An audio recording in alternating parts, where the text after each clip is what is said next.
কি আশ্চর্য, তোমাকে আমি এখানে আসতে মানা করলাম, তুমি একদম কথা শোনো না। এদিকে আসতে মানা করলাম না তোমায়? তারাও একটা ছবি তুলে নি, কিচ্ছু নেই এখানে, দেখো না আমি দেখেই দাঁড়িয়েছি। কি আশ্চর্য। তো তোমার তো ভালো এক্সারসাইজ হচ্ছে, আমি যেখানে যেখানে যাব তুমি সেখানে সেখানে চলে আসবে। তো বাধ্য হলাম উঠে আসতে। তোমাকে আমি বললাম ঝোপে ঝাড়ে যেও না, তুমি কথা শুনছো না। এরপর যদি একটা কোনো বিপদ আপদ হয় তখন কি হবে? আরে বাবা কি হবে, খুব বেশি হলে আমি মরে যাবো, এর থেকে বেশি তো কিছু হবে না। বাহ, ব্রিলিয়ান্ট, খুব ভালো। এই যে বাবা এত গম্ভীর হয়ে গেছো কেন? এই কথাটা বলে খুব মজা হলো, তাই তো? খুব মজা পাচ্ছ? তোমার যদি মনে হয় এই কথাটা শুনে আমি খুব মজা পাবো, আমি মজা পাচ্ছি না। যদি মজার কথা বলতে হয় তাহলে অন্য বিষয়ে কথা বলো। এই কথাতে আমি একটুও মজা পাচ্ছি না। ঠাট্টাও বোঝো না নাকি? না, সব বিষয় আমি ঠাট্টা বুঝি না।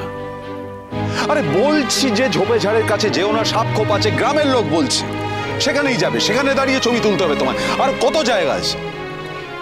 আরে বাবা শোনো শোনো না, দেখো আমি তো এইটাকে ফ্রেম করতে চাইছি, ওদিকটাকে তো পরিষ্কারভাবে পাচ্ছি না, সেই জন্য এখানে এসে এখান থেকে ফ্রেমটা একেবারে পরিষ্কারভাবে পাচ্ছি। অত পরিষ্কার ছবি তোলার দরকার নেই।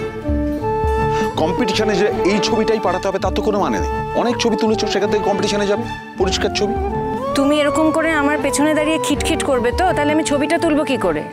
খিটখিট করছি না, শুধু বলেছি তুমি ঝোপের ধারে যেও না, সাপ খোপ থাকতে পারে। তুমি সেই ঝোপের ধারে এলে কথা শুনবে না মোটে। একটা টেনশন হয়, বুঝতে পারো না?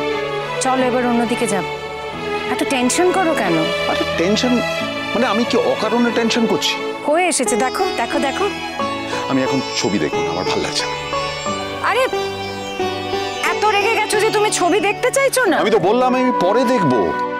ঠিক আছে, দেখতে হবে না তোমাকে। কমলিনী, কি হলো? রাগ করছো কেন? প্লিজ রাগ করো না। I am sorry. একটু বোঝার চেষ্টা করো, আমার তো টেনশন হয় নাকি? তুমি তো এমন টেনশন করছো যেন ওখান থেকে অলরেডি একটা সাপ বেরিয়ে আমাকে কামড়ে দিয়েছে। প্লিজ। আরে বিষয়টা কামড়ায়নি, তাতে কি হয়েছে? এই ঝোপের মধ্যে তো সাপ খোপ থাকতে পারে নাকি? বিপদ আপদ তো হতেই পারে, বিপদ আপদ তো বলে আসে না। আচ্ছা, ঝোপের মধ্যে সাপ থাকতো এই ভেবে তুমি আগের থেকে টেনশন করছো, তাই তো? অদ্ভুত লোক তো তুমি। হ্যাঁ, আমি একটু অদ্ভুত টাইপের বই কি। এই অদ্ভুত মানুষটাকে তো এত বছর মানিয়ে নিলে, আর একটু মানিয়ে নাও প্লিজ। বিরক্ত হয় না প্লিজ। ওদিকে গ্রামটা একটু ঘুরবে?